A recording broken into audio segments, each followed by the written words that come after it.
Farmers, gardeners, and pretty much everyone's been feeling the impacts in some way on the drought we've seen this summer.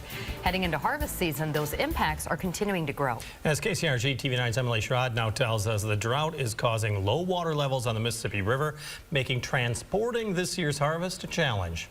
Unfortunately, we're in the midst of watching a movie sequel that none of us wanted to watch. As harvest season continues, farmers are now looking at shipping their crops off to different parts of the country and around the globe. The Mississippi River has always been one of these very efficient maritime highways that allow farmers in Iowa and throughout the Midwest to be competitive on the international marketplace. But with the intense drought continuing around the U.S., getting those crops onto barges may prove to be another bump in the road for farmers this season. It really is having this detrimental impact on the economics and the competitiveness of our supply chain. Here in eastern Iowa, the Army Corps of Engineers say they're able to keep the river at around 9 feet.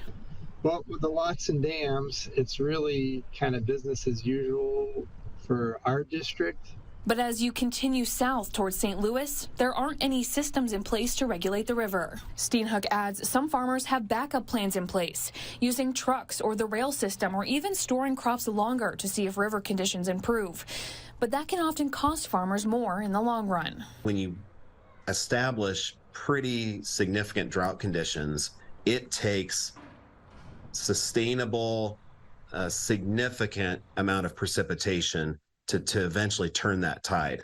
And that's kind of the situation we're in right now. So we very well could see ourselves struggling with this next year. Now.